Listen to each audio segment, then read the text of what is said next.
ठीक, तो यहाँ पे देखेंगे प्रत्यास्थ स्थितिज ऊर्जा यानी कि स्ट्रेन एनर्जी। तो जैसे किसी पदार्थ को या किसी तार को हम खींचते हैं तो हम उसके ऊपर में क्या लगाते हैं, विरूपक बल। किसी तार को या किसी वस्तु पे हम क्या लगाते हैं, यहाँ पे विरूपक बल। और इस विरूपक बल के कारण इसकी जो स्थिति है वो परिवर्तित हो जाती है। जैसे कि इसकी लंबाई में क्या हो गया, परिवर्तन हो गया। तो यदि किसी की स्थिति में परिवर्तन होता है तो उसमें कौन सी ऊर्जा स्टोर हो जाती है, स्थितिज ऊर्जा, है ना। स्थितिज ऊर्जा पढ़े थे कि स्थितिज ऊर्जा किसके कारण स्टोर होती है, क्यों होती है स्थितिज ऊर्जा, स्थिति में परिवर्तन के कारण। जैसे मैंने आपको बताया था गुलेल, गुलेल को जब हम खींचते हैं तो क्या होता है, तन जाती है, उसकी स्थिति में परिवर्तन आता है, तो उसमें क्या संचित हो जाती है, स्थितिज ऊर्जा, है ना। तो जब भी किसी पर हम विरूपक बल लगाते हैं उसकी स्थिति में परिवर्तन होता है तो उसमें वहां पे क्या होती है, स्थितिज ऊर्जा संचित हो जाती है। ठीक है, तो उस स्थितिज ऊर्जा को क्या बोलेंगे हम वहां पे, प्रत्यास्थ स्थितिज ऊर्जा। ठीक, तो उसमें नोट करिएगा, किसी तार को खींचने के लिए, किसी तार को खींचने के लिए विरूपक बल, किसी तार को खींचने के लिए विरूपक बल द्वारा किया गया कार्य, विरूपक बल द्वारा किया गया कार्य, उसमें स्थितिज ऊर्जा के रूप में स्टोर हो जाता है, संचित हो जाता है। उसमें स्थितिज ऊर्जा के रूप में स्टोर हो जाता है, संचित हो जाता है। इसे प्रत्यास्थ की स्थितिज ऊर्जा कहते हैं, इसे प्रत्यास्थ की स्थितिज ऊर्जा कहते हैं। तो यहां पे जो तार में स्थितिज ऊर्जा होगी, तो तार को जब खींचा गया है तो उसमें क्या संचित होगी, स्थितिज ऊर्जा। तो इसकी स्थितिज ऊर्जा का सूत्र यहाँ पे क्या होगा, तो यहाँ पे जो स्थितिज ऊर्जा है प्रत्यास्थ की उसको यू से दर्शाएंगे और ये होगा हाफ गुणित प्रतिबल गुणित विकृति। ठीक है, यानी कि स्ट्रेस इनटू स्ट्रेन।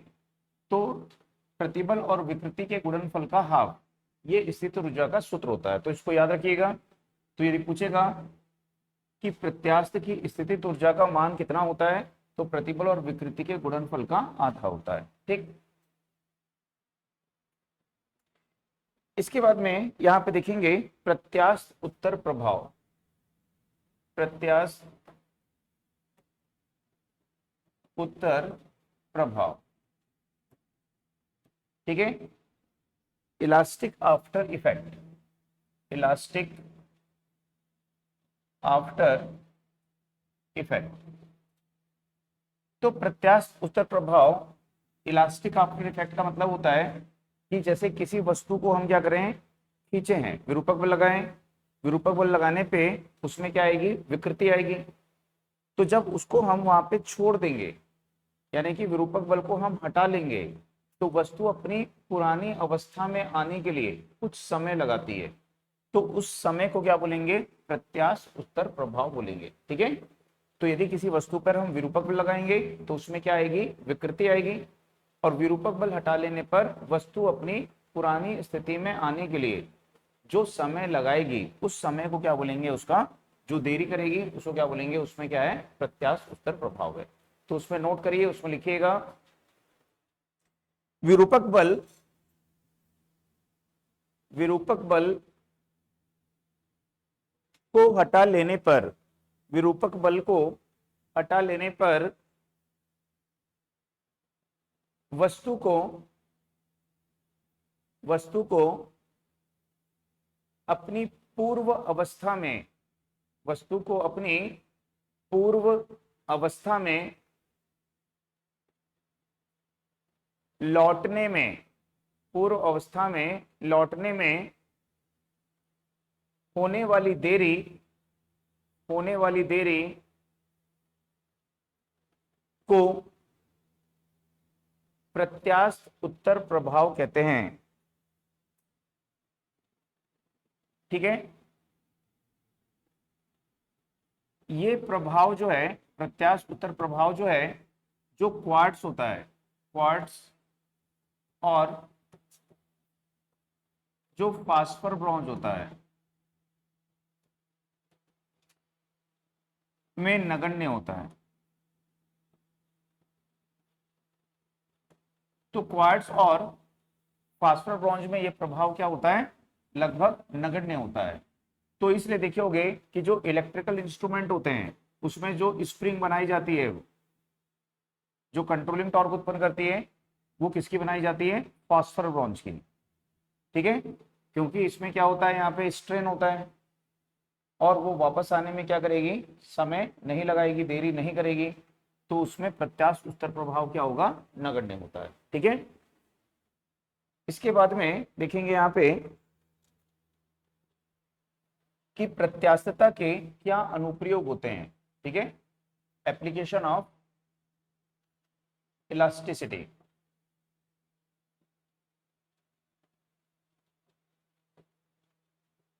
तो यहां पे देखेंगे प्रत्यास्थता के अनुप्रयोग यानी एप्लीकेशन ऑफ इलास्टिसिटी। तो जैसे देखे होगे जो बड़ी बड़ी क्रेन होती हैं, है ना, ये बड़ी बड़ी क्रेन क्या करती हैं, यहाँ पे ऐसा भारी से सामान को उठाती हैं। तो उठाने के लिए इसमें यहाँ पे क्या लगी होती है, ये रोप लगा होता है, रस्सी लगी होती है। तो इसको सीलिंग बोलते हैं। इसको क्या बोलते हैं, सीलिंग या रोप बोलोगे या रस्सी बोलोगे। ठीक है, तो इसकी जो मोटाई होती है, सीलिंग की जो मोटाई होती है, ठीक है, उसकी जो बोलना चाहिए, उसकी जो सामर्थ्य होती है, स्ट्रेंथ होती है, वो किस पे के अनुसार ली जाती है, उसके पदार्थ की प्रत्यास्थता के अनुसार ली जाती है। ठीक है, तो जैसे देखेंगे हम कि जो लोहे के पुल वगैरह होते हैं, सॉरी पुल वगैरह जो होते हैं, पुल वगैरह में हम किसका यूज करते हैं, तो लोहे के गार्डर लगाए जाते हैं बीच में, है ना, पुल में क्या लगाए जाते हैं, लोहे के गार्डर लगाए जाते हैं। क्योंकि इसकी जो प्रत्यास्थता होती है, स्टील की, इस्पात की प्रत्यास्थता क्या होती है, अधिक होती है। तो ये ज्यादा बैंड नहीं होगा। ठीक है, ज्यादा झुकेगा नहीं पुल, ज्यादा नीचे मुड़ेगा नहीं पुल। तो इसलिए वहां पे किसका यूज किया जाता है, स्टील का उपयोग किया जाता है। ठीक है, तो जिसकी प्रत्यास्थता क्या होती है, कम होती है, वो ज्यादा खिंचाता नहीं है। ठीक है, जैसे रबर है, उस पर बल लगाने पे ज्यादा लंबी हो जाती है, तो उसकी प्रत्यास्थता कम है। ठीक है, स्टील को खींचोगे तो वो ज्यादा लंबी नहीं होगी, तो उसकी प्रत्यास्थता क्या है, वहां पे कम है। ठीक है, क्वार्ट्ज उसकी प्रत्यास्थता और कम है। ठीक है, तो यहाँ पे स्टील के गार्डर जो होते हैं, वो स्टील के गार्डर क्यों लगाए जाते हैं, क्योंकि इसकी प्रत्यास्थता क्या है, इस्पात की प्रत्यास्थता क्या होती है, ज्यादा होती है। दूसरा यदि देखेंगे कि जो ठोस शाफ्ट होते हैं, ठोस किसी पदार्थ का हमने क्या बनाया है, ठोस शाफ्ट बनाया है या ठोस पोल बनाया है, सेम साइज का, सेम पदार्थ का यदि हम क्या करेंगे, खोखला पोल बनाएंगे, पोलो पोल बनाएंगे, तो प्रत्यास्थता के कारण जो ये खोखला पोल होता है, ठीक है, ये ठोस पोल से, सॉलिड पोल से क्या होता है, ज्यादा मजबूत होता है। बात समझ में आई? पदार्थ समान होना चाहिए, तो समान पदार्थ के लिए जो खोखला पोल होता है वो सॉलिड पोल से क्या होता है, या खोखला जो शाफ्ट होता है वो सॉलिड शाफ्ट से क्या होता है, मजबूत होता है। किसके कारण, प्रत्यास्थता के कारण। ठीक, तो उसमें नोट करिएगा, उसमें लिखिएगा फर्स्ट, क्रेन की रोप, क्रेन की रोप के पदार्थ का चुनाव, क्रेन की रोप के पदार्थ का चुनाव तथा मोटाई, तथा मोटाई का निर्धारण, का निर्धारण प्रत्यास्थता के, का निर्धारण प्रत्यास्थता के आधार पर करते हैं, प्रत्यास्थता के आधार पर करते हैं। नेक्स्ट, पुल निर्माण में, पुल ब्रिज, पुल यानी ब्रिज, पुल निर्माण में अधिक प्रत्यास्थता गुणांक वाली पुल निर्माण में अधिक प्रत्यास्थता गुणांक वाली धातु स्टील का उपयोग करते हैं।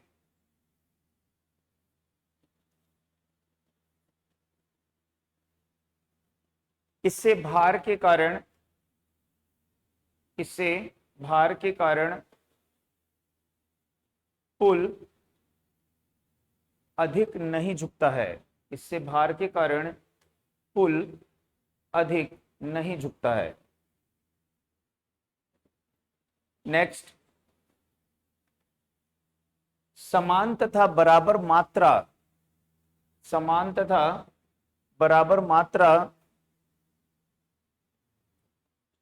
के पदार्थ, समान तथा बराबर मात्रा के पदार्थ के लिए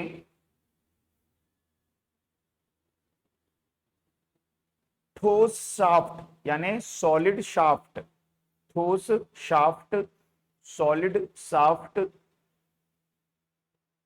की तुलना में खोखला शाफ्ट, होलो शाफ्ट, खोखला शाफ्ट, होलो शाफ्ट प्रत्यास्थता के कारण अधिक मजबूत होता है। होलो शाफ्ट, खोखला शाफ्ट प्रत्यास्थता के कारण अधिक मजबूत होता है। ठीक है।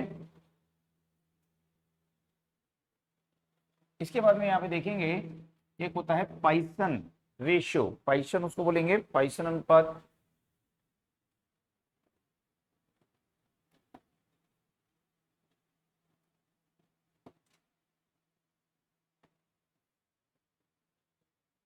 तो यहाँ पे देखेंगे पॉइसन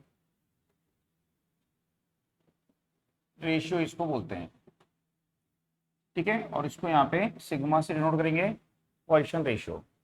तो जैसे हम देखते हैं कि कोई तार है और इस तार को जब हम क्या करते हैं, खींचते हैं, तो जब इस तार के ऊपर में हम क्या लगाएंगे, यहाँ पे विरूपक बल लगाएंगे, तो इसकी जो लंबाई है वो लंबाई क्या हो जाएगी, बढ़ जाएगी, और इसका व्यास क्या हो जाएगा, यहाँ पे घट जाएगा। तो हम देखेंगे कि ये उसकी प्रारंभिक लंबाई है और यहाँ पे ये लंबाई में क्या है, वृद्धि है, यानी कि लंबाई में परिवर्तन है। ये क्या हो रही है, वृद्धि हो रही है, यानी कि परिवर्तन हो रहा है, और ये उसकी क्या है, प्रारंभिक लंबाई है। इसका ये जो है कैपिटल डी, ये प्रारंभिक व्यास है।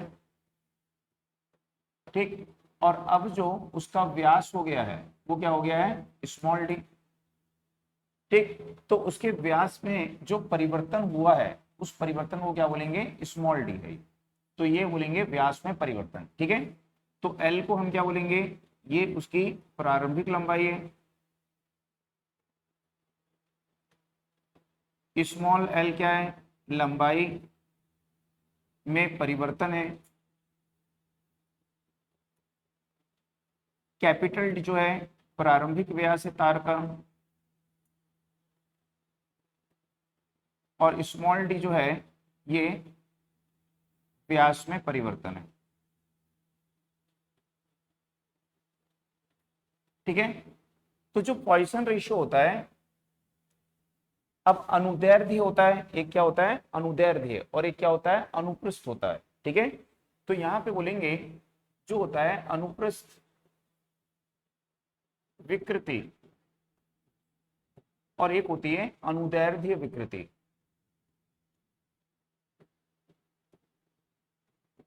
तो अनुप्रस्थ विकृति को क्या बोलेंगे, ठीक है, तो इसको बोलेंगे लैटरल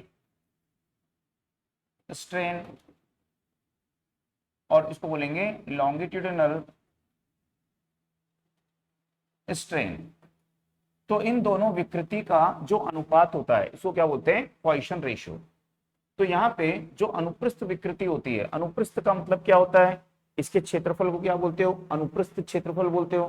तो अनुप्रस्थ का मतलब क्या होता है, ये वाला जो भाग है, ठीक है, इसको क्या बोलेंगे, ये क्या है, इसका अनुप्रस्थ होता है। ठीक। तो अनुप्रस्थ विकृति का मतलब क्या हो गया, इसकी जो व्यास में कितना परिवर्तन हो रहा है। विकृति किसको बोलते हो, प्रति इकाई लंबाई में परिवर्तन, प्रति इकाई आयतन में परिवर्तन, ठीक है, इसी को विकृति बोलते हैं। आयतन विकृति पढ़े थे, अनुदैर्ध्य विकृति पढ़े थे। तो यहाँ पे अनुप्रस्थ विकृति का मतलब क्या है, प्रति इकाई व्यास में परिवर्तन। तो अनुप्रस्थ विकृति को क्या बोलोगे कि प्रति इकाई व्यास में परिवर्तन। तो कैसे लिखोगे, तो यहाँ पे हम लिखेंगे कि उसके व्यास में कितना परिवर्तन हुआ, ठीक, और उसका प्रारंभिक व्यास कितना था। और अनुदैर्ध्य विकृति तो आप पढ़ चुके हो, अनुदैर्ध्य विकृति को क्या बोलते हो, लंबाई में कितना परिवर्तन हुआ और उसकी प्रारंभिक लंबाई क्या थी। ठीक, तो विकृति क्या होती है, प्रति इकाई लंबाई में परिवर्तन, और अनुप्रस्थ विकृति क्या होती है यहाँ पे, प्रति इकाई व्यास में परिवर्तन। तो इन दोनों का अनुपात ही क्या कहलाता है, पॉइसन रेशियो कहलाता है। ठीक है, तो इसको हम क्या लिख सकते हैं, तो small D L upon capital D small L, ऐसे लिख सकते हैं। ठीक है ना, तो ये आप याद रखिएगा, अनुप्रस्थ विकृति का मतलब क्या होता है, व्यास में परिवर्तन, और अनुदैर्ध्य विकृति का मतलब क्या होता है, लंबाई में परिवर्तन, है ना, प्रति इकाई लंबाई में परिवर्तन। अब ये जो पॉइसन रेशियो है इसका मान कितना होता है, ठीक है, तो पॉइसन रेशियो, पॉइसन अनुपात का मान, ठीक है, ये याद रखिएगा -1 से 0.5, तो इसका मान कितना होता है, -1 से 0.5 तक होता है। लेकिन प्रायोगिक रूप से, है ना, ये कैसा होता है, इसका आदर्श स्थिति में मान होता है। इसका जो प्रायोगिक मान होता है, प्रायोगिक या व्यवहारिक बोलेगा, व्यवहारिक मान, तो इसको क्या बोलोगे, ये कौन सा मान है, इसका सैद्धांतिक मान है। सैद्धांतिक मान का मतलब क्या होता है, जो गणना वगैरह से हमको प्राप्त होता है। लेकिन प्रायोगिक यानी प्रैक्टिकली जब हम व्यवहारिक स्थिति में उसको देखेंगे तो इतना मान हमको प्राप्त नहीं होता है। तो प्रायोगिक या व्यवहारिक स्थिति में इसका मान कितना होता है, 0.25 से 0.4 होता है। ठीक है, तो पॉइसन अनुपात का सैद्धांतिक मान -1 से 0.5, और प्रायोगिक या व्यवहारिक मान जो हमको प्रैक्टिकली मिलता है उसकी वैल्यू क्या होती है, 0.25 से 0.4 होती है। तो इसको यहाँ पे याद रखिएगा। ठीक, तो विकृति कैसी राशि है, विकृति कैसी राशि होती है, विमाहीन। तो पॉइसन अनुपात भी कैसी है, विमाहीन राशि है। ठीक है, तो यह एक विमाहीन राशि है, तो इसकी कोई विमा, कोई डायमेंशन इसकी नहीं होती है। तो पॉइसन अनुपात भी इंपॉर्टेंट रहता है ना, पूछ सकता है आप लोगों को।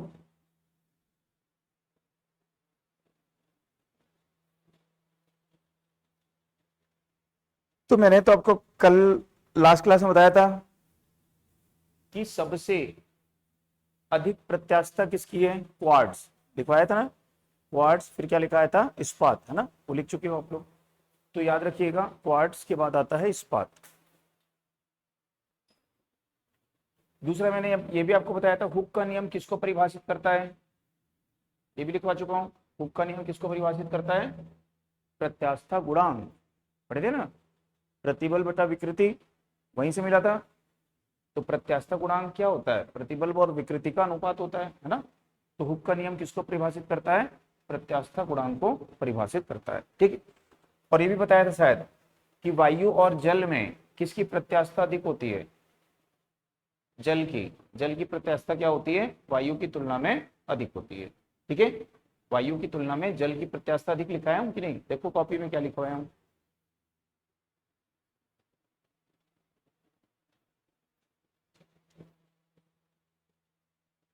वायु की तुलना में जल की प्रत्यास्था अधिक लिखवाया हूँ।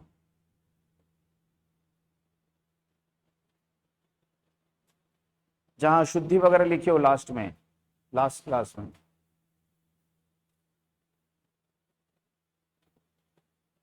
लिखे ना, वही लिखे। तो वायु की तुलना में जल की प्रत्यास्था क्या होती है, अधिक होती है। ठीक, तो नोट कर लिए इसको सब।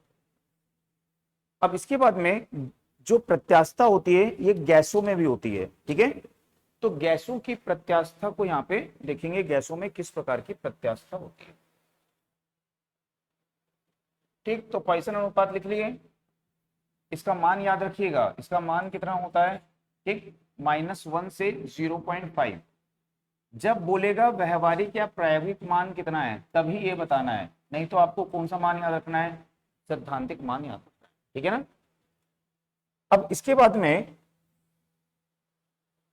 यहां पे देखेंगे गैसों की प्रत्यास्था, ठीक है, तो हेडिंग डाल लो उसमें गैसों की प्रत्यास्थता, इलास्टिसिटी ऑफ गैसेस। तो गैसों की प्रत्यास्थता का मतलब क्या होता है, तो जैसे हम देखते हैं कि जो ठोस पदार्थ होते हैं, तो ठोस पदार्थ यानी सॉलिड मटेरियल में तीनों प्रत्यास्थता होती हैं। तो ठोस पदार्थ जो होते हैं उनमें कितनी प्रत्यास्था होती हैं, तीनों प्रत्यास्था होती हैं। कौन कौन सी तीन प्रत्यास्था पढ़े थे, यंग प्रत्यास्था गुणांक पढ़े थे, ठीक, एक आयतन प्रत्यास्था गुणांक पढ़े थे, और दूसरा पढ़े थे दृढ़ प्रत्यास्था गुणांक, ठीक है। तो यंग, आयतन और दृढ़ तीनों प्रकार की प्रत्यास्था किसमें होती हैं, ये केवल ठोस में होती हैं, ठीक।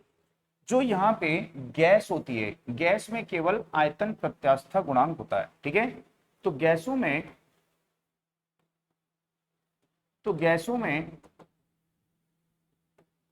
केवल आयतन प्रत्यास्थता होती है। तो याद रखिएगा गैसों में केवल कौन सी प्रत्यास्थता होती है, आयतन प्रत्यास्थता होती है, ठीक है। ये दो प्रकार की होती हैं। तो गैसों में जो आयतन प्रत्यास्थता है ये दो प्रकार की होती है।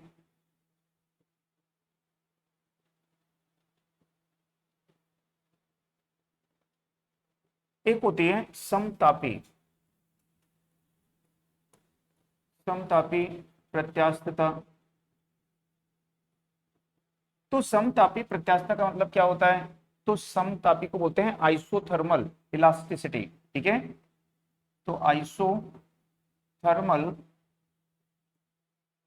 इलास्टिसिटी, आइसोथर्मल का मतलब क्या होता है, समतापी का मतलब क्या होता है, समताप यानी एक समान ताप, समताप का मतलब सम यानी समान, सम का मतलब क्या हो गया, समान, तापी का मतलब क्या हो गया, ताप, समान ताप, ठीक।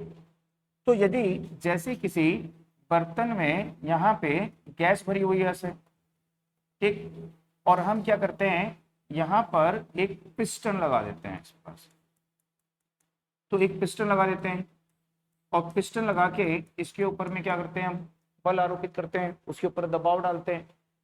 तो जब दबाव डालेंगे तो इसके आयतन में क्या होगा, परिवर्तन होगा।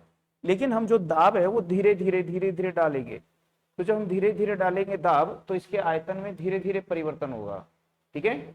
तो उस समय इसके अंदर का जो तापक्रम है वो कैसा रहेगा, कांस्टेंट रहेगा, समान रहेगा, नियत रहेगा। तो इसलिए इसको क्या बोलते हैं, समतापी प्रत्यास्था बोलते हैं, ठीक है। तो इस प्रकार का जो परिवर्तन होता है आयतन में उसको समतापी परिवर्तन बोलते हैं, ठीक है। तो धीरे धीरे करने से क्या होता है, इसको धीरे धीरे दबाने से क्या होता है, जो गैस के अणु हैं वो धीरे धीरे गतिशील होंगे, एक दूसरे से टकराएंगे, तो वहां पे पर्याप्त समय मिल जाता है।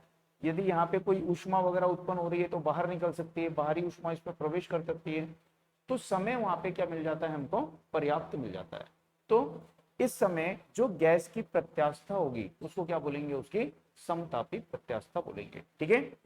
तो हम बोल सकते हैं कि यदि दाब के साथ गैस के आयतन में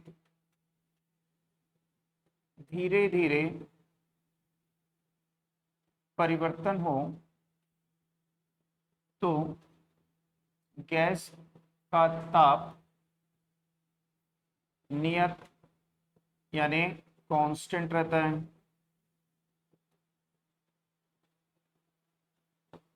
इसे समतापी परिवर्तन कहते हैं।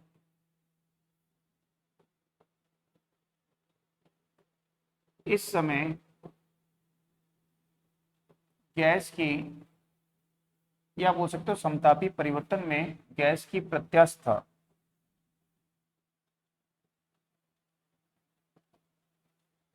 समतापी परिवर्तन में गैस की प्रत्यास्थता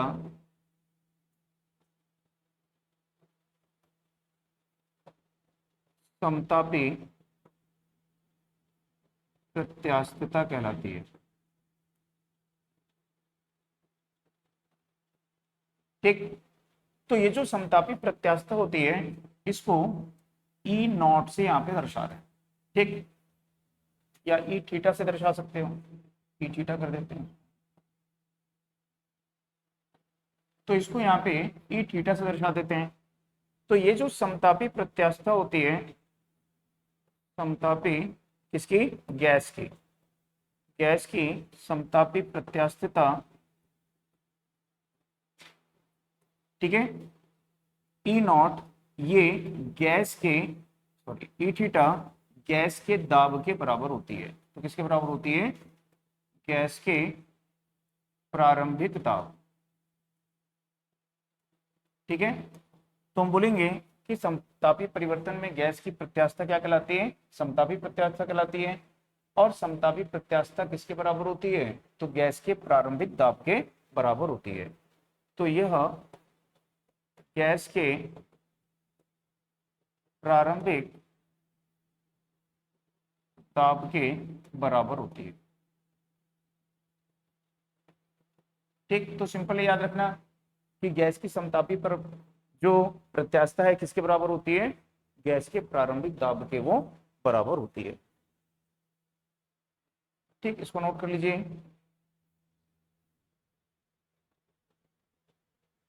उसको बोलते हैं रुद्धोष्म प्रत्यास्थता। एक दूसरी होती है, उसको बोलते हैं रुद्धोष्म प्रत्यास्थता। ठीक है, तो रुद्धोष्म प्रत्यास्थता को बोलते हैं एडियाबैटिक, ठीक है, इलास्टिसिटी उसको बोलेंगे, उसको बोलेंगे एडियाबैटिक इलास्टिसिटी। और इसको यहाँ पे ई फाई से डिनोट करेंगे। तो रुद्धोष्म प्रत्यास्थता का क्या मतलब होता है, तो रुद्धोष्म प्रत्यास्थता का मतलब है कि सेम यहाँ पे हमने क्या भरा हुआ है, गैस, और यहाँ पे हमने क्या लगाया हुआ है, मान लो एक पिस्टन लगाया हुआ है, और इस पिस्टन पे हम क्या करते हैं, जो बल आरोपित करते हैं, दाब लगाते हैं, वो तेजी से लगाते हैं। ठीक है, तो जब तेजी से यहाँ पे लगाते हैं, इतना तेजी से दाब यहाँ पे लगता है कि इसमें अंदर में जो आयतन है वो तेजी से क्या होता है, परिवर्तित होता है। ठीक है, तो बहुत कम समय रहेगा, समय क्या रहेगा यहाँ पे, बहुत कम, तेजी से दबाया इसको, दाब तेजी से परिवर्तित हुआ, आयतन में तेजी से परिवर्तन हुआ, तो इतना कम समय रहता है कि इसके अंदर जो ऊष्मा उत्पन्न होती है वो बाहर नहीं जा पाती है, और बाहर की जो ऊष्मा है वो इसके अंदर प्रवेश नहीं कर पाती है। ठीक है, तो जैसे गाड़ी वगैरह होती है आपकी गाड़ियों में, है ना, जो किक मारते हो आप, आपकी गाड़ी स्टार्ट हो जाती है ना, डीजल इंजन में कंबशन वगैरह होता है, तो उसमें कौन सा यूज करते हैं हम, तापीय परिवर्तन कौन सा युद्ध करते हैं, रुद्धोष्म परिवर्तन का यूज करते हैं। ठीक है, तो इसमें जो है हीट क्या होती है, ज्यादा उत्पन्न होती है। जैसे कि डीजल इंजन वगैरह होते हैं, तो डीजल इंजन में इसके अंदर का जो टेम्परेचर है लगभग 300 डिग्री सेल्सियस तक बढ़ जाता है। ठीक है, क्योंकि जैसे इसको बहुत कम समय में तेजी से दबाएंगे, गैस के अणु इधर उधर भागेंगे, एक दूसरे से टकराएंगे, तो उसके कारण टेम्परेचर क्या होता है, बहुत ज्यादा बढ़ जाता है। ठीक है, तो यहां पे बोल सकते हैं कि यदि दाब के साथ गैस के आयतन में तेजी से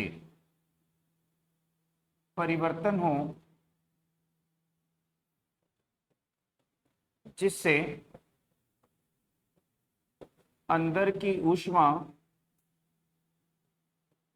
बाहर न जा सके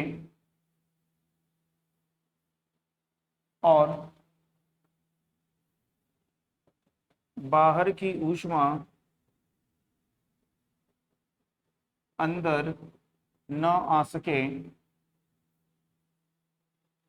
तो इसे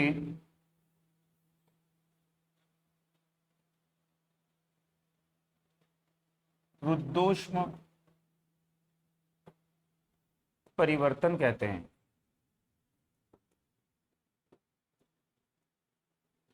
ठीक, रुद्धोष्म परिवर्तन में गैस की प्रत्यास्थता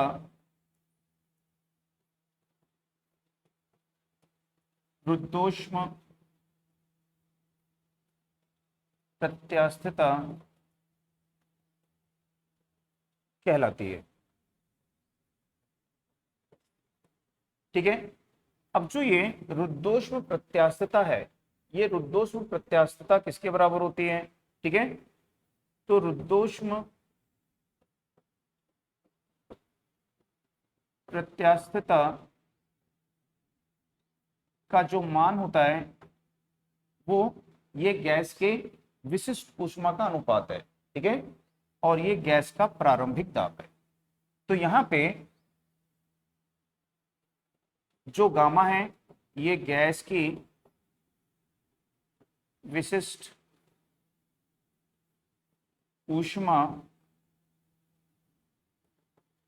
का अनुपात है। ठीक, तो गैस की कौन सी विशिष्ट ऊष्मा का अनुपात है ये? तो गामा जो होता है ये होता है Cp अपॉन Cv, यानी कि स्थिर दाब पर गैस की विशिष्ट ऊष्मा और स्थिर आयतन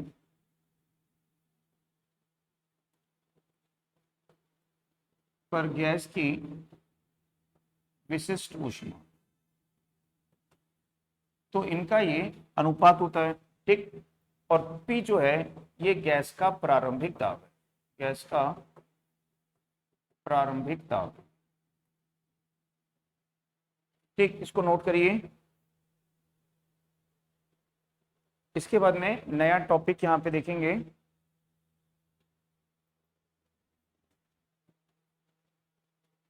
गैसों का प्रसार, एक्सपांशन ऑफ गैस।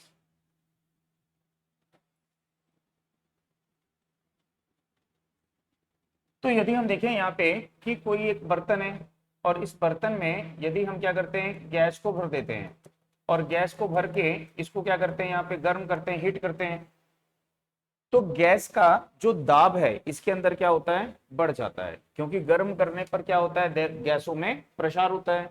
तो यदि हम देखेंगे कि गर्म करने पर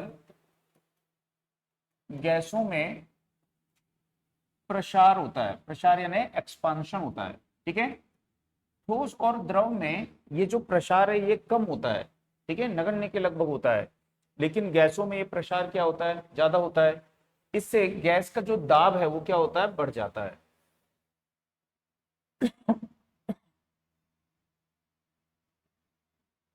इससे गैस का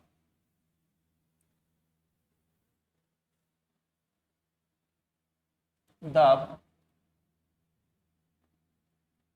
बढ़ जाता है।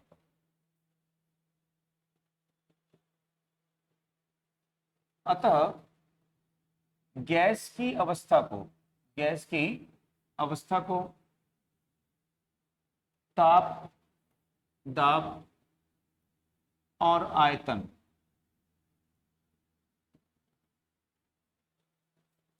तीनों राशियों के द्वारा व्यक्त करते हैं। ठीक, तो गैस में की जो अवस्था है उसको हम कैसे इस व्यक्त करेंगे, तो ताप के द्वारा, दाब के द्वारा और आयतन, तो तीनों का यूज करेंगे, ताप, दाब और आयतन। और तीनों के द्वारा हम गैस की अवस्था को यहाँ पे व्यक्त करेंगे। ठीक है, अब इनमें से क्या करते हैं, किसी एक को स्थिर रखते हैं, दूसरे को परिवर्तित करते हैं, तो तीसरे में क्या होता है, एक निश्चित नियम के अनुसार परिवर्तन होता है। ठीक है, तो यदि हम इसमें क्या करते हैं, एक को स्थिर रखेंगे, दूसरे को परिवर्तित करेंगे,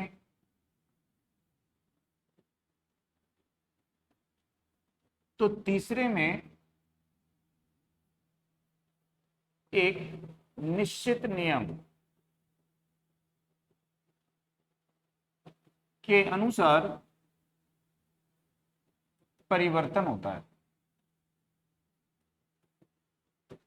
ठीक है, एक यानी जो एक राशि है, इनमें एक राशि को क्या करोगे आप, स्थिर रखोगे, दूसरा यानी दूसरी राशि को क्या करोगे आप, परिवर्तित करोगे, तो तीसरे यानी तीसरी जो राशि है, तीसरी राशि में क्या होगा, एक निश्चित नियम के अनुसार परिवर्तन होगा।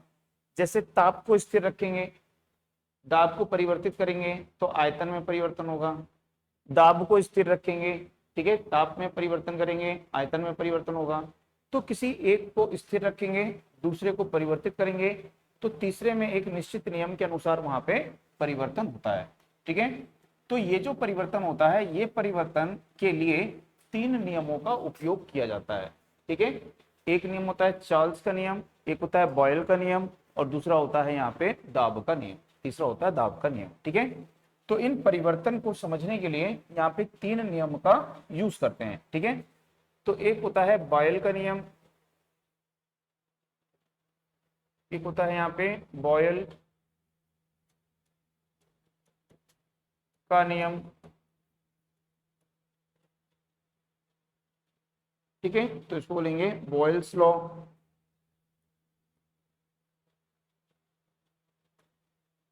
एक होता है चार्ल्स का नियम,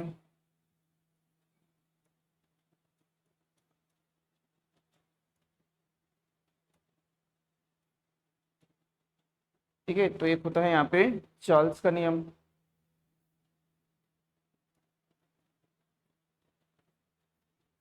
और एक होता है यहाँ पे दाब का नियम।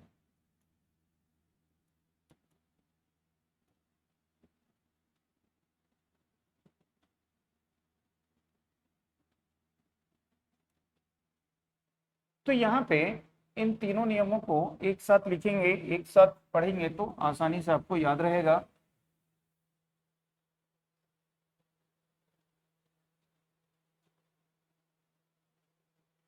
ठीक है, तो बॉयल का नियम जो है, यहाँ पे स्थिर रहेगा ताप, स्थिर क्या रहेगा यहाँ पे, ताप, यहाँ पे स्थिर रहेगा दाब,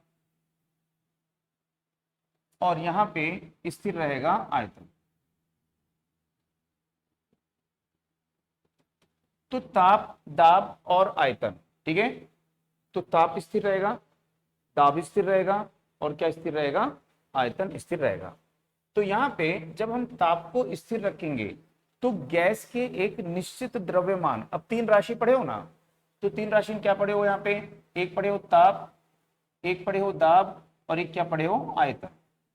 तो एक को स्थिर रख दिए, तो किसको स्थिर रख दिए हो, ताप को, तो बची कितनी राशि, दो। तो एक को परिवर्तित करोगे तो दूसरे में क्या होगा, एक समान नियम के अनुसार वहां पे परिवर्तन होगा। ठीक है, तो यहाँ पे यदि किसी गैस के एक निश्चित द्रव्यमान का ताप स्थिर रखे, ठीक, और उसके दाब को हम क्या करते हैं, परिवर्तित करते हैं, तो उसके आयतन में एक निश्चित नियम के अनुसार वहां पे परिवर्तन होता है। ठीक, तो बॉयल ने यही बताया कि स्थिर ताप पर, ठीक है, स्थिर क्या रखना है, स्थिर ताप पर गैस के निश्चित द्रव्यमान का आयतन उसके दाब, उसके दाब के व्युत्क्रमानुपाती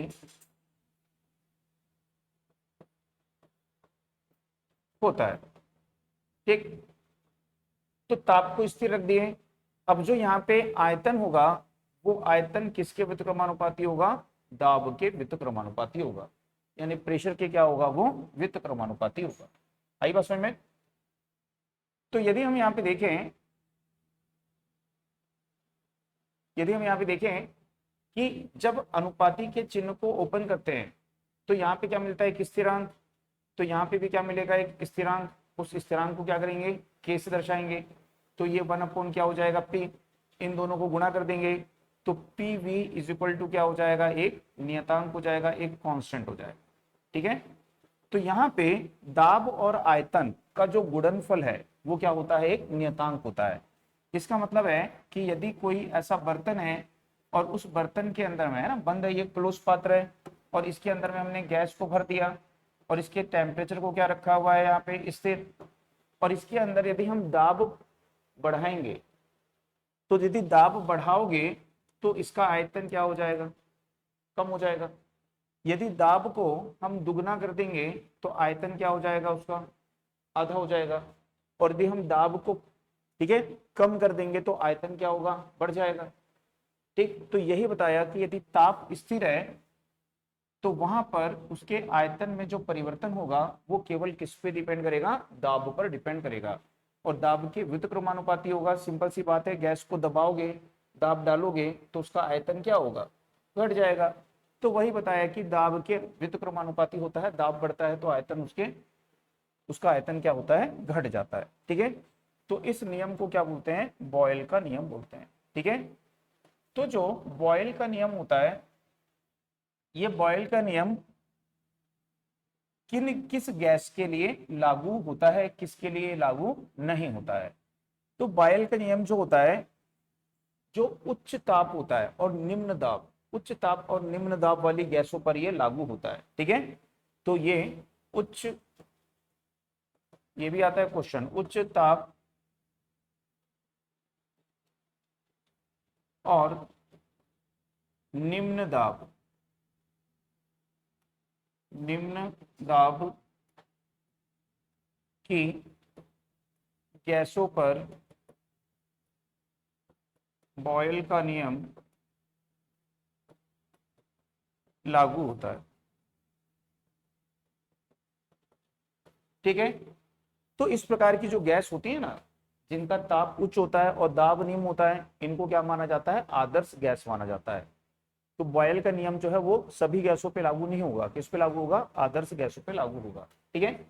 तो उच्च ताप और निम्न दाब, यदि इसको उल्टा कर देगा, बोलेगा क्या हो जाएगा? निम्न ताप और उच्च दाब की गैस पे लागू होगा क्या? नहीं होगा। तो वो निम्न ताप और उच्च दाब पर लागू नहीं होगा, वो केवल किस पे होगा? उच्च ताप और निम्न दाब पर लागू होगा। तो क्योंकि ये गैसें क्या कहलाती हैं? आदर्श गैसें कहलाती हैं। आई बात समझ में?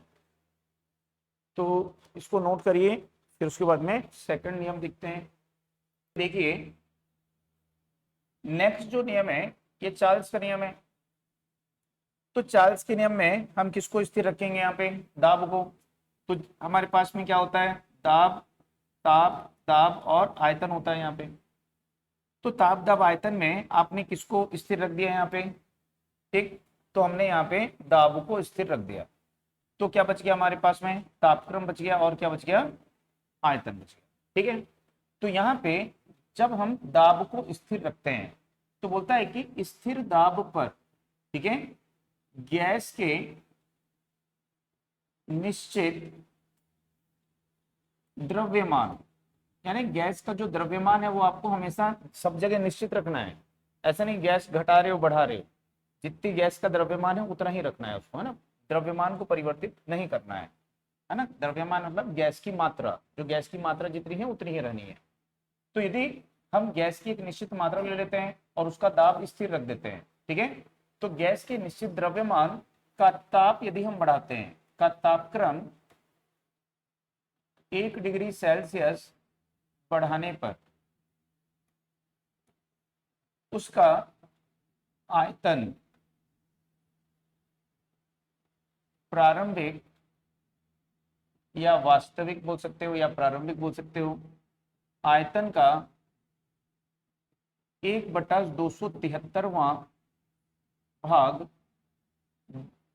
बढ़ जाता है। ठीक है, तो क्या बोला कि आप क्या करोगे, एक ऐसा बर्तन ले लिए और इस बर्तन में गैस डाल दिए, तो गैस का द्रव्यमान निश्चित है, गैस के द्रव्यमान को आप परिवर्तित वहां पे नहीं करोगे।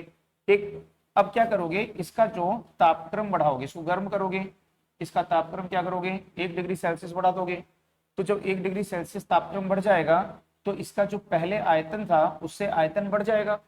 तो है ना, गैसें गर्म होने से फैलती है ना, तो उसका आयतन बढ़ेगा। तो आयतन कितना बढ़ जाएगा, जो पहले आयतन था उस आयतन का, ठीक है, 1/273वां भाग बढ़ जाएगा। यदि हम मान लेते हैं कि माना 0 डिग्री सेल्सियस पर जो आयतन है वो है V0 और T डिग्री सेल्सियस पर आयतन जो है गैस का वो यहाँ पे V है, तो बोल रहा है कि T डिग्री पर आयतन कितना होगा। तो अब जो आयतन होगा ये प्रारंभिक आयतन है, ठीक है, जो 0 डिग्री पे है वो प्रारंभिक आयतन है। इस प्रारंभिक आयतन का ये तो रहेगा ही, इसके साथ और बढ़ेगा, तो इसके साथ जो बढ़ेगा ये प्रारंभिक आयतन का कितना बढ़ेगा, तो 1/273वां भाग बढ़ेगा। तो प्रारंभिक आयतन का 1/273वां भाग लेके प्रारंभिक आयतन में जोड़ दो, तो अब कुल आयतन आपको मिल जाएगा। ठीक है, तो यहाँ पे देखेंगे कि इसके लिए हमने क्या बना लिया, एक सूत्र बना लिया। तो इसको हम क्या कर देंगे, यहाँ पे T से गुणा कर देंगे। तो T का मतलब क्या है, किसी भी तापक्रम को रख दीजिए। तो यदि 1 डिग्री सेल्सियस पे इतना बढ़ेगा तो 2 डिग्री सेल्सियस पे इसका डबल हो जाएगा। तो डबल हो जाएगा तो इसको 2 से मल्टीप्लाई करोगे, 3 डिग्री सेल्सियस पे ट्रिपल हो जाएगा। ठीक है, तो इसके लिए हमने एक सूत्र बना लिया कि T डिग्री सेल्सियस पे आयतन हमने V मान लिया। तो इसमें से यदि हम V को कॉमन ले लेंगे, तो इसमें से यदि हम V को कॉमन ले लेंगे तो क्या बचेगा यहाँ पे, तो 1 + 1 बाई क्या हो जाएगा, T हो जाएगा, T/273।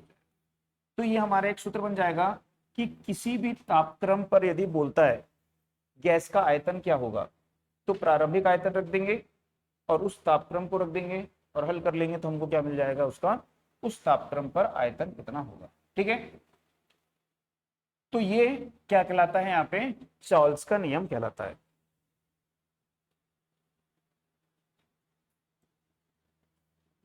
इसको नोट कर लीजिए। तो इसके बाद में अब जो तीसरा नियम है, सॉरी, इसके बाद में जो तीसरा नियम है उस तीसरे नियम को क्या बोले, दाब का नियम। तो दाब का नियम और जो चार्ल्स का नियम है, ये दोनों नियम कैसे होते हैं, सेम। कि यहाँ पे हमको क्या रखना है, आयतन को स्थिर रखना है। आयतन को स्थिर रखोगे तो क्या बच गया आपके पास में, ताप और दाब बच गया, है ना। तो यहाँ पे सेम आप क्या करोगे कि स्थिर आयतन लेंगे पर किसी गैस का तापक्रम 1 डिग्री सेल्सियस बढ़ाने पर उसका दाब प्रारंभिक दाब का 1/273वां भाग बढ़ जाता है। तो दोनों में क्या करना है, आपको तापक्रम बढ़ाना है। ठीक है, तो यहाँ पे दाब स्थिर है तो क्या बढ़ेगा, आयतन, और यहाँ पे आयतन स्थिर है तो क्या बढ़ेगा, दाब बढ़ेगा। ठीक है, तो यहाँ पे सेम है इसलिए बोला दोनों में ही तापक्रम आपको 1 डिग्री सेल्सियस बढ़ाना है। ठीक है, तो यहाँ पे हम देखेंगे कि मान लेते हैं यहाँ भी कि माना 0 डिग्री सेल्सियस पर जो दाब है वो है P0 और T डिग्री सेल्सियस पर जो दाब है वो है P। ठीक, तो यदि हम देखेंगे यहाँ पे कि जो गैस का दाब किसी भी टेम्परेचर पे कितना होगा, तो बोला कि गैस का आपको क्या लेना है, प्रारंभिक दाब प्लस प्रारंभिक दाब का 1/273वां भाग बढ़ेगा। कब, जब इसके तापक्रम को 1 डिग्री बढ़ाओगे। तो 2 डिग्री बढ़ाओगे तो 2 से मल्टीप्लाई करोगे। ठीक है, तो हम क्या करेंगे, इसको T से मल्टीप्लाई कर देंगे। T यानी कोई भी टेम्परेचर रख दो, तो T टेम्परेचर पर, ठीक है, उसका जो दाब है वो P हो जाएगा ये। तो P को कॉमन ले लो यहाँ से, P0 को, तो क्या बचेगा यहाँ पे 1 + T/273। 273 में। तो ये क्या कहलाता है, दाब का नियम कहलाता है। ठीक, तो एक ताप का नियम हो गया, सॉरी चार्ल्स का नियम हो गया, और दूसरा क्या हो गया, दाब का नियम हो गया। दोनों लगभग समान।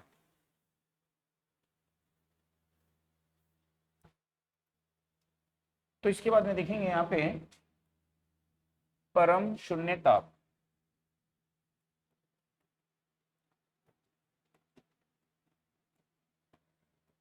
Absolute zero temperature. तो एब्सोल्यूट जीरो टेम्परेचर का मतलब होता है वह तापक्रम जिस पर जो गैस होती हैं उनका जो आयतन होता है ना, यहाँ पे क्या बढ़ा रहे हो आप, टेम्परेचर, तापक्रम, ये क्या है, तापक्रम है। तो परम शून्य तापक्रम का मतलब होता है वह तापक्रम जिस पर गैस का जो आयतन है और उसका दाब है वो शून्य हो जाता है। ठीक है, तो वह तापक्रम जिस पर, ये याद रखिएगा इंपॉर्टेंट है, जिस पर गैस का दाब और आयतन शून्य हो जाता है।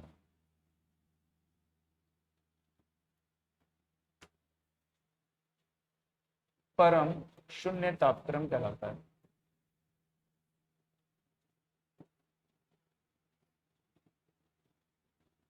तो परम शून्य तापक्रम को नॉर्मली कैपिटल टी से शो करते हैं, परम शून्य तापक्रम।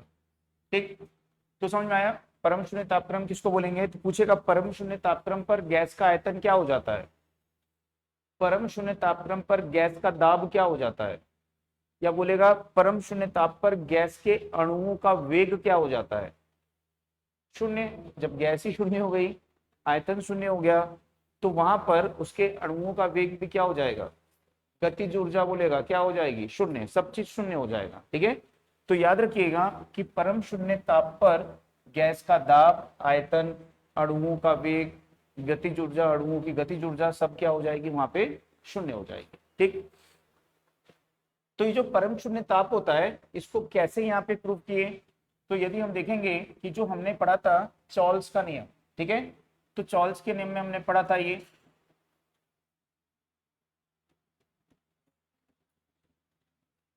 ठीक। तो परम शून्य ताप हम किसको बोलेंगे, तो परम शून्य ताप हम किसको बोलेंगे, तो जिस पर गैस का आयतन क्या हो जाएगा, शून्य हो जाएगा। तो इसके लिए हमको टी का जो मान है वो रखना पड़ेगा -273 डिग्री सेल्सियस। ठीक है, तो यदि हम इस टी का मान रख देते हैं -273 डिग्री सेल्सियस बटा ये 273 डिग्री सेल्सियस है, ठीक है, तो इस दोनों को काट दोगे तो क्या आ जाएगा, -1। तो क्या हो जाएगा, 1 - 1 इज इक्वल टू क्या हो जाएगा, तो गैस का जो आयतन है वो क्या हो गया, शून्य। हमने ये तापक्रम रखा, इस तापक्रम पर गैस का आयतन क्या हो गया, शून्य। तो इस तापक्रम को क्या बोलेंगे, परम शून्य तापक्रम। दाब का भी आप सूत्र ऐसे लेके थे, तो दाब के सूत्र में यहाँ पे उसका मान रख दो, तो दाब भी क्या हो जाएगा, शून्य हो जाएगा। तो इसलिए बोला गया कि परम शून्य तापक्रम ये होता है, और परम शून्य तापक्रम का मतलब है वह तापक्रम जिस पर गैस का दाब और आयतन क्या हो जाते हैं, शून्य हो जाते हैं। ठीक, तो यहाँ पर आपको याद रखना है कि परम शून्य तापक्रम, परम शून्य तापक्रम का शुद्ध या परिशुद्ध मान -273.15 डिग्री सेल्सियस होता है। तो ये उसका परिशुद्ध मान है। ठीक है, लेकिन हम सामान्यतः कैलकुलेशन के लिए क्या लेते हैं, -273 डिग्री सेल्सियस लेते हैं, लेकिन परिशुद्ध मान यदि बोलेगा तो वो कितना होगा, तो -273.15 डिग्री सेल्सियस। ठीक है, तो यह वह तापक्रम है, वह न्यूनतम तापक्रम है जिसे हम ब्रह्मांड में प्राप्त कर सकते हैं। ठीक है, तो ये भी क्वेश्चन आता है, याद रखिएगा कि ब्रह्मांड में वह न्यूनतम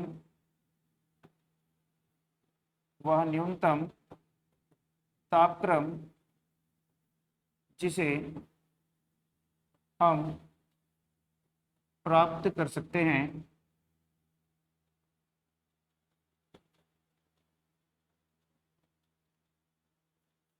ठीक है, वह परम शून्य तापक्रम के बराबर यानी कि -273.15 डिग्री सेल्सियस होता है। तो परम शून्य तापक्रम के बराबर ये होता है।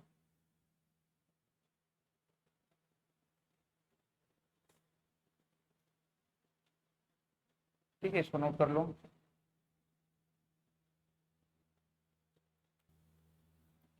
तो इसके बाद देखेंगे कि जो केल्विन होता है, केल्विन वैज्ञानिक है, तो केल्विन का पैमाना या इसको बोलते हैं परम शून्य पैमाना।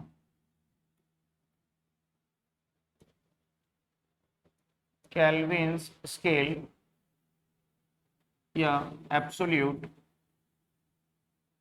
Zero scale.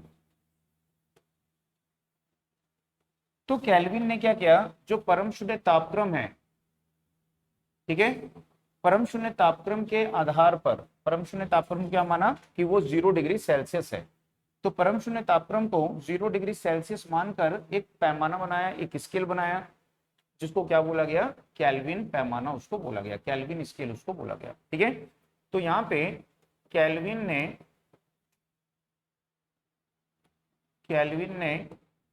0 डिग्री सेल्सियस तापक्रम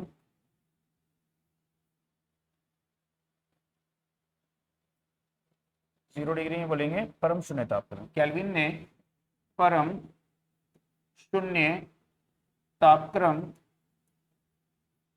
ठीक है, तो केल्विन ने परम शून्य तापक्रम को शून्य मानकर एक पैमाना बनाया, जिसे केल्विन स्केल या एब्सोल्यूट जीरो स्केल कहते हैं।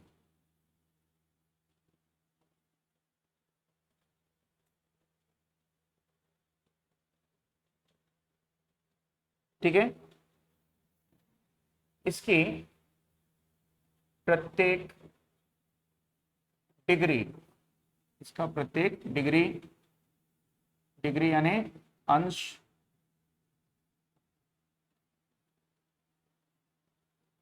एक डिग्री सेल्सियस, प्रत्येक डिग्री